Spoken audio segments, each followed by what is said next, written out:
If your tomatoes shed flowers that dry out and turn yellow and then fall off with the clusters, it most likely means that they have not been pollinated. Despite the best efforts of hand pollination, this can happen. Also, with a larger number of tomatoes, we may not be able to pollinate all the clusters we would like. Tomatoes grown in greenhouses or home conservatories often suffer from this condition. Introducing appropriate pollinators in the form of bumblebees to small rooms may also prove to be a challenge. However, you can easily pollinate your tomatoes with such a spray. It is available ready to spray or prepared. Commercially available tomato pollination sprays are also used to pollinate other vegetables. Tomatoes should be applied during the flowering phase, spraying only clusters with open tomato flowers. Perform the treatment 2 to 3 times a week for 2 to 4 weeks until buds are formed. Strawberry, blackcurrant, cherry, use 2 to 3 times during the flowering phase, approximately every 7 days, spraying the entire plants. You can also hear opinions from gardeners who use the preparation on zucchini, pumpkins, and cucumbers. This procedure is called pollination of tomatoes by hormonization. The treatment involves spraying tomatoes with a special solution.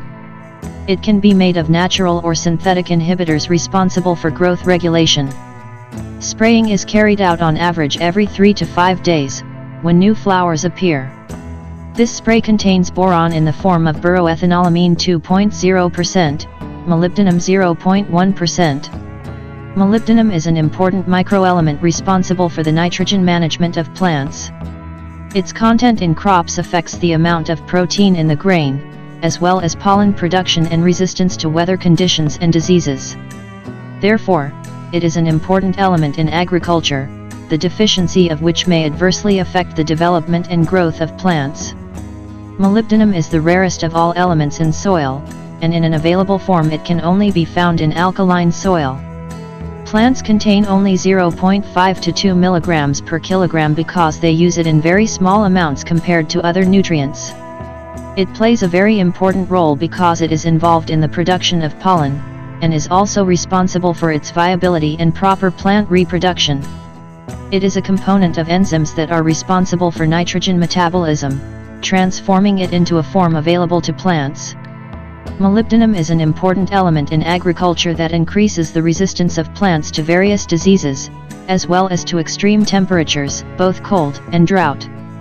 Additionally, it is needed for the transformation of phosphorus to incorporate it into organic structures. The appropriate amount of molybdenum has a positive effect on the protein content in grains and the formation of chlorophyll necessary for photosynthesis. Molybdenum available to plants usually occurs in the form of Mu4 ions.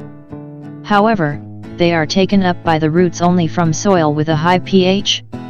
Because acidified soil contains aluminum and iron oxides, which strongly bind molybdenum, preventing its absorption. Crops growing on sandy soils, from which this element is washed out, also have problems with deficit. The most sensitive to too little molybdenum are plants from the legume and cabbage families, rapeseed, peas, cauliflower, broccoli, and cabbage. Molybdenum deficiency causes, among other things, disruptions in the nitrogen metabolism of plants and inhibition of processes related to the formation of chlorophyll. Moreover, it adversely affects the development and growth of crops. In case of deficiency, it does not move from older to younger parts of the plant, so the first symptoms can be observed on the developing young leaves and shoots. This element is used not only for pollination but also for general fertilization. Plants lacking molybdenum change the color of their leaves to a lighter one, which is also associated with the formation of necrotic spots, which are a sign of tissue death. In the case of cauliflower, whiplash occurs, in which the main vein of the leaf grows excessively large in relation to the poorly developing blade. The distribution of molybdenum from the roots to the above-ground parts of the plant is often hindered by sulfates. The solution is to use foliar preparations, such as a solution of ammonium or sodium molybdate with a concentration of 0.05%, which are safe for crops and penetrate the roots after about 24 hours. It is worth spraying with molybdenum together with magnesium sulfate, urea, or plant protection products at appropriate stages of development. Fertilizing plants with molybdenum, in addition to supplementing its deficiencies, also increases the amount of crops and has a positive effect on their quality, for example by increasing the sugar content in beets. To obtain the desired effect, it is necessary to repeat the foliar application of molybdenum every year. Boron also affects pollination and the proper development and growth of plants, growth cones, roots, buds, shoots, fruits, appropriate course of the flower fertilization process, better nutrient uptake, improvement of quality parameters. Plants are more resistant to various growing conditions. Improving fruit firmness. Most Polish soils contain very trace amounts of this element, which is necessary for the proper development of fruit trees and agricultural plants.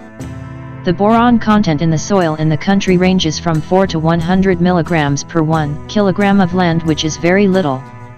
Additionally, the low content of this microelement is influenced by long-term droughts, of which there have been more and more in recent years, and liming of fields.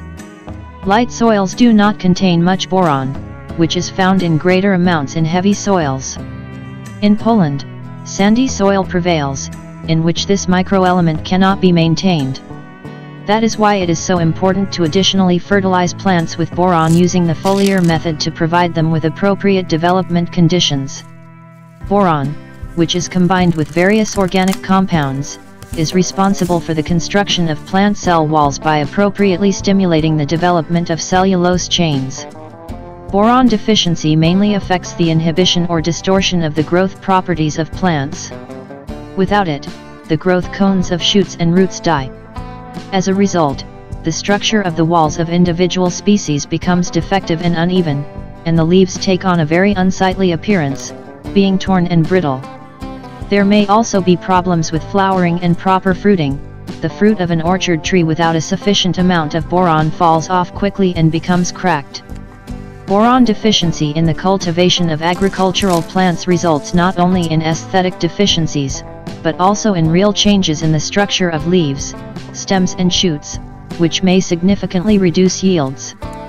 For example, sugar beet, which grows in soils low in this microelement and is not fertilized, is more prone to wilting, distortion in the growth phase or blackening of the shoots, a condition that cannot be reversed, which is why it is so important to regularly feed the plant with boron.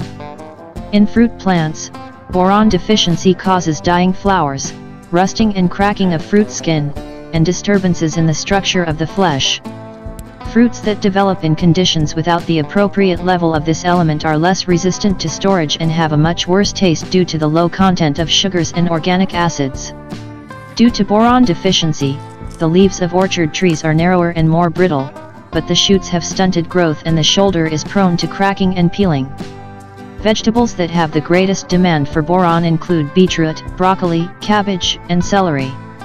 Typical symptoms of this element deficiency include damping off of tomatoes and beetroot leaves or darkening of cauliflower roses.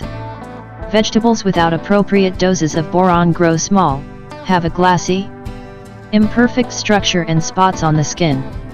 Plants are fertilized with boron, mainly through foliar application. For example, berry plants have greater resistance to fungal diseases and better calcium metabolism. In extreme cases, soil fertilization with boron is used when the appropriate soil analysis has shown an extremely low level of this microelement. However, spraying the leaves with boron-containing products a few times should be enough for the plants to develop properly.